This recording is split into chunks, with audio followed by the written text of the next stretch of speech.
Hello. Hi there, this is Izzy, and I've got a few little culture updates and other updates to share with you this week. They form a slightly disconnected collection, but I do actually want to let you know what's happening with them.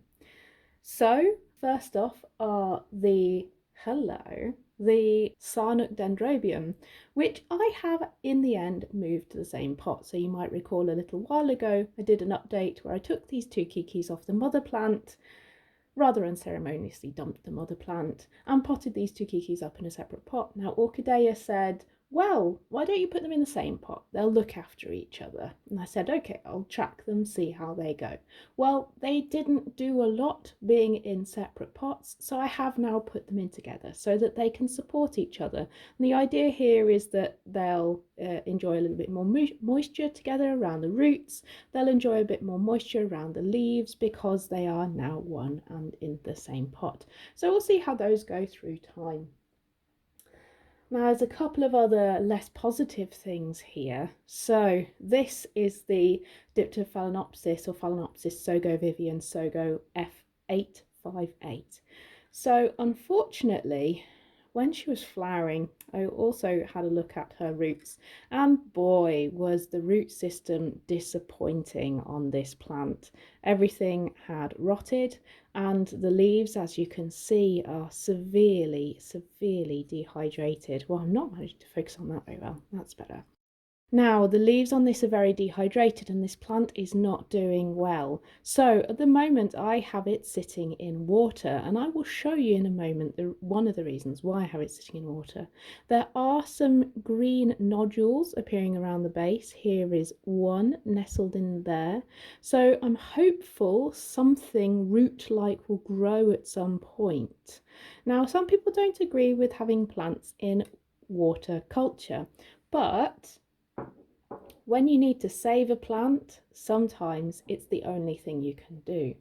So I'm also going to highlight the case of the Darwinara Rainbow stars here. Now, something I have had success with some of my Neofinitias is just dipping the tip of one of the roots into water and letting them soak up lots of water through that one root, but also staying pretty aerated.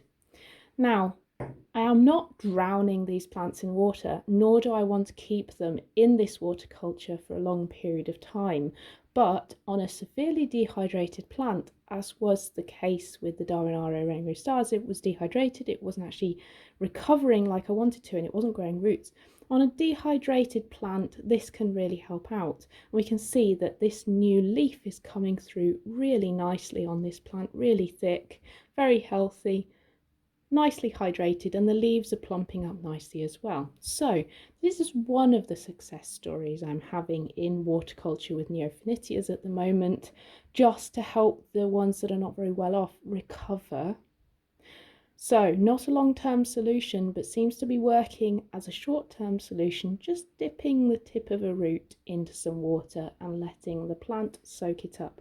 Now, when this starts to grow new roots, and when it looks like it's recovering, I will be potting it up along with my other Neos or my other Orchids. To be confirmed how I'm going to pot that back up, but I won't be leaving it in the water forever. Now, there was something else about the Phalaenopsis or Phalaenopsis Sogo Vivien that really surprised me and shocked me, which was that I found a little fluffy mealybug wandering around on it the other day.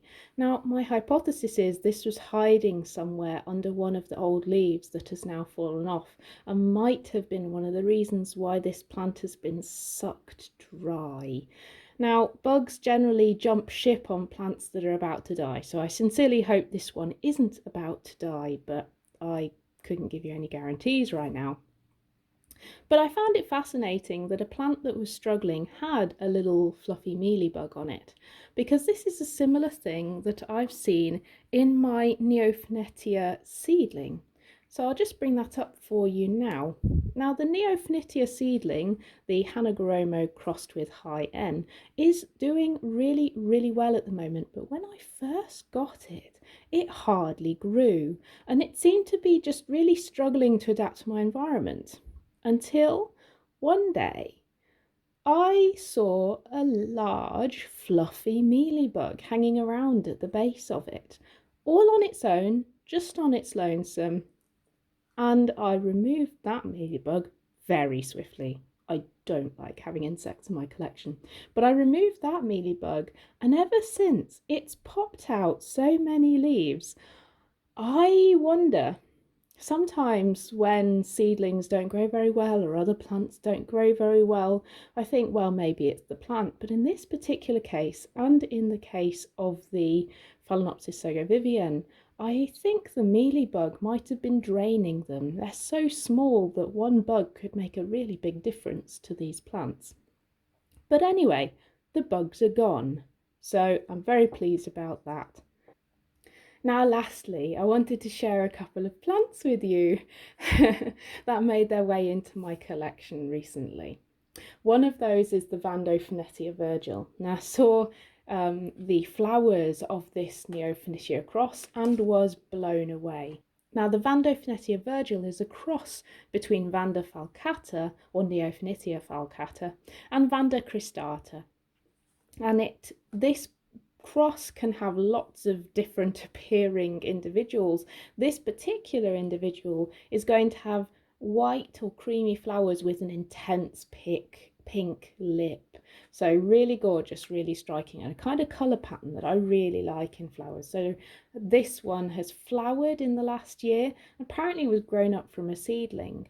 So perhaps it's got longer to grow. Something fascinating though is the size difference between this and what's supposed to be a Darwinara Rainbow stars. So this should be, what, a second or third generation cross?